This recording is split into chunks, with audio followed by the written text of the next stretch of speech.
பெருமையும் அடைகிறேன். அம்மா தாய் என்னும் பந்தமும் குரு என்னும் பந்தமும் ஒன்றிணைந்து அன்பு என்னும் அமுதத்தை தன் அரவணைப்பால் அள்ளி தருவார்.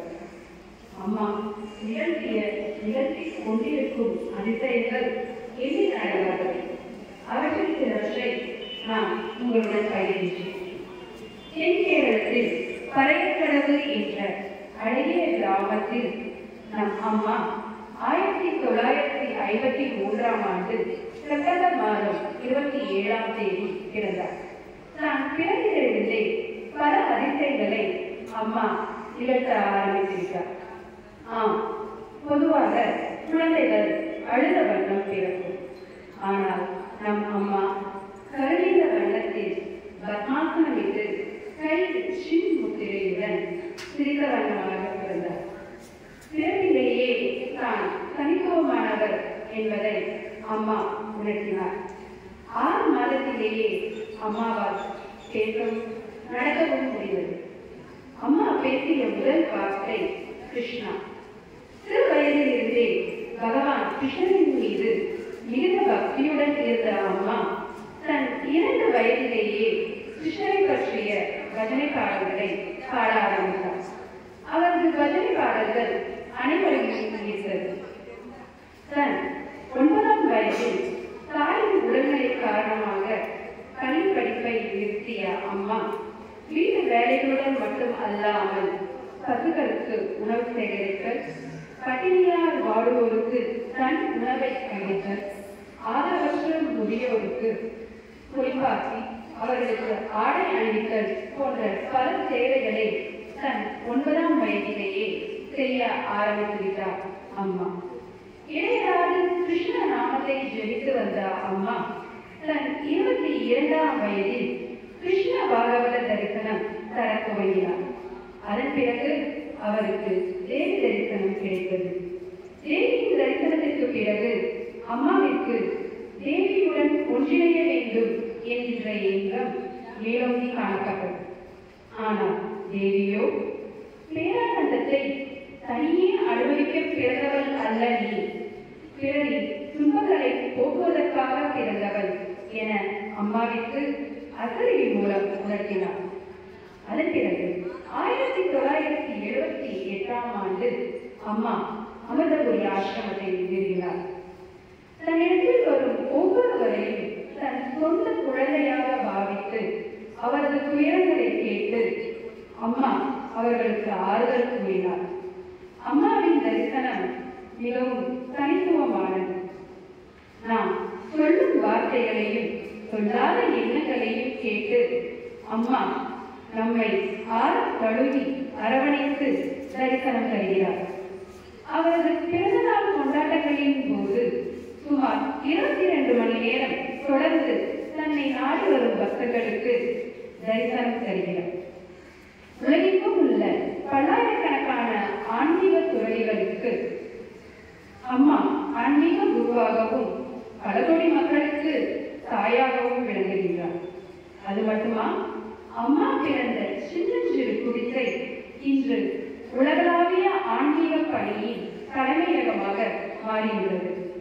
1987 முதல் இந்தியாவிலும் வெளிநாட்டிலும் 17 பிரம்மஸ்தான கோவில்களை அம்மா நிறுவினார்.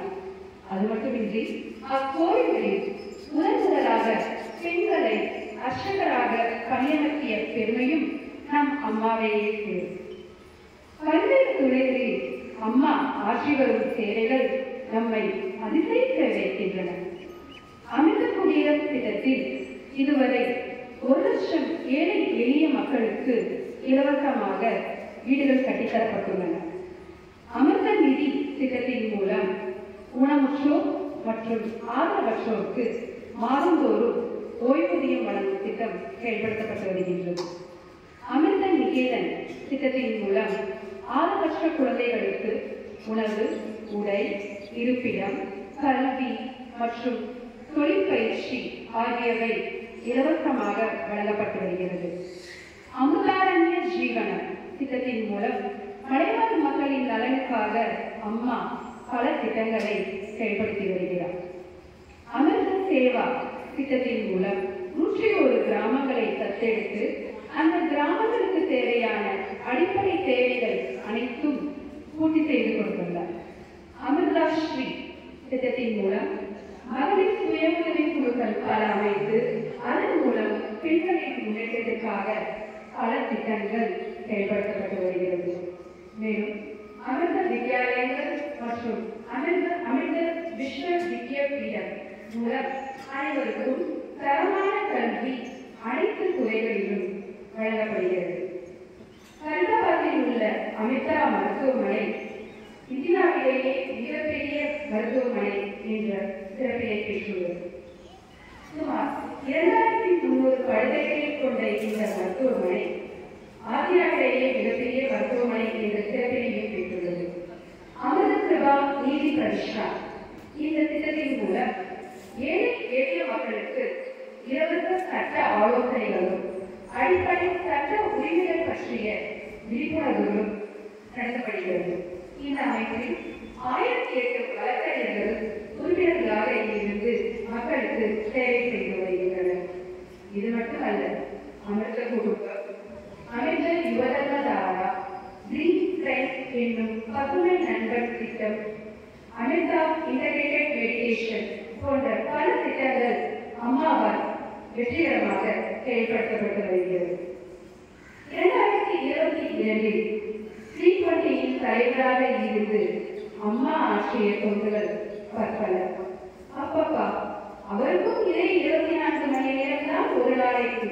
ஆனால் அந்த ஒரு நாளில் பல்வேறு அமைப்புகளுக்கு வழிகாட்டுதல் நெறிமுறைகளையும் தன்னை நாடி வரும் பக்தர்களுக்கு தரிசனமும் பல கடிதங்களுக்கு பதில் கடிதமும் வழங்குகிறார் அம்மா. கடந்த 50 ஆண்டுகளில் இதுவரை ஒரு நாள் கூட அம்மா விடுப்போ ஓய்வோ எடுத்ததில்லை. உண்மையாகவே அதிசயங்களின் அதிசயம் அம்மா என்பதில் மாற்று கருத்து இல்லை. இறுதியாக என் கையுடன் என் உரையை நிறைவு செய்தேன். அன்பின் கனியாய் அருளின் மலராய், அன்பின் கனியாய் அருளின் மலராய், கருணை நிறைந்த உங்கள் விழிகள் எங்கள் நெஞ்சில் வளர்க்கும் நம்பிக்கை செய்கள். கருணை நிறைந்த உங்கள் விழிகள் எங்கள் நெஞ்சில் வளர்க்கும்